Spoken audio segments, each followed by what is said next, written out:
Jerry Mander, I live in San Francisco. I'm the president of the International Forum on Globalization. Well, the first thing to say about the media is that the degree of impact of the media is much more serious than people generally recognize. And the degree of control of the media is also much more serious. And I'll give your viewers one important statistic, which is that 7 corporations control all of global media. I beg your pardon. 7 corporations control 70% of global media. That's 7 corporations control television, satellite, broadcast systems, cable systems, magazines, radios, newspapers, book publishing, film production, internet connections, film distribution, all media. This is the highest degree of concentration of ownership of any industry. And it's an industry that's not dealing with things, it's dealing with consciousness, it's dealing with putting things into people's heads.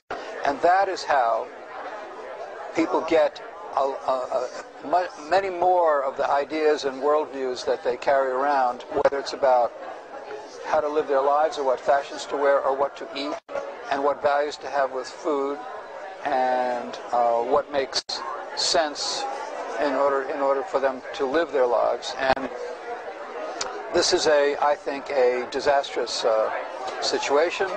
I think it's terrible to have so many cultural values and lifestyle values and so many personal choices in the hands of so few people.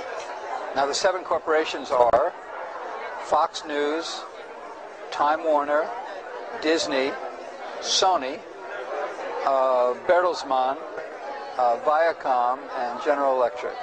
And those are those 7 corporations, all of them know each other, are all controlling everything or a gigantic percentage of what people receive and learn about, and it's a very serious problem. In the United States, the average person sees 30,000 commercials every year, 30,000 repetitions of exactly the same message, which is to say, do this, do that, go buy something, this will make your life better, you'll feel better, you'll do better, and so on, and using very, very powerful interventions technologically in order to achieve that. I don't know how many commercials the average person sees in Japan, but I think it's comparable. I know the average Japanese watches more television than the average American, and it's about 4.5 hours per day in Japan.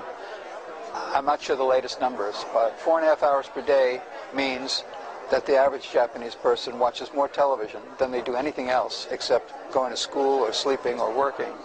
During that time, they see a lot of commercials about commodities, including food as a commodity. And the commercials are telling them that something is valuable or nourishing or tasteful without explaining very often what the extreme negative side of that is.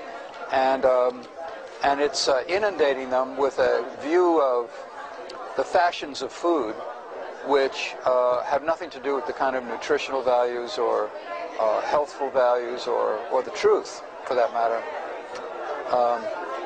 that would really inform their lives. Now, particularly egregious is the way advertising is directed at small children, because in the United States, again, I don't know the numbers in Japan, a huge amount of advertising is directed at children under the age of 6.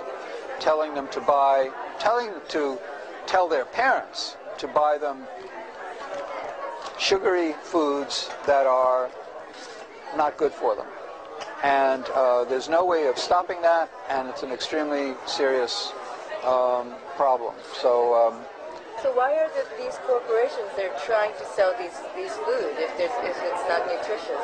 Well, because they're operating on a hierarchy of values that has nothing to do with values that we think are good values. They're operating on profit and growth as their primary values, and if they don't grow and profit, then they're not viable as corporations. So they're totally not interested in what true value is about. They're only interested in it's only self-interest.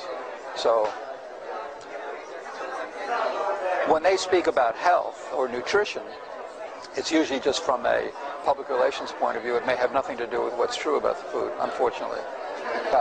Well, I was just speaking about the food growers, big corporate food growers, like to say that the reason they're doing it is to feed the hungry of the world. The reason they're driving small farmers off the land is that big farming is more efficient and that it will grow more food for the hungry.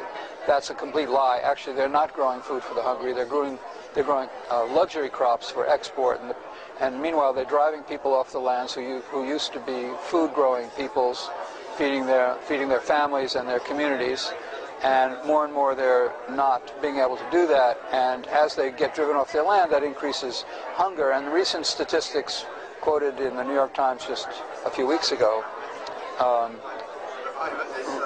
assert that the amount of hunger at a time when world wealth is increasing, that's to say there's a greater amount of activity, commercial activity than ever before, the amount of hunger in the world is rising exponentially. I forget, it's about 10% higher than it was only 5 years ago. And especially serious is the problem of what's happening to small children. So the hunger situation is very, very grave. And the industrialization and globalization of food production is a very major reason why that's true. Thank you very much. You're welcome.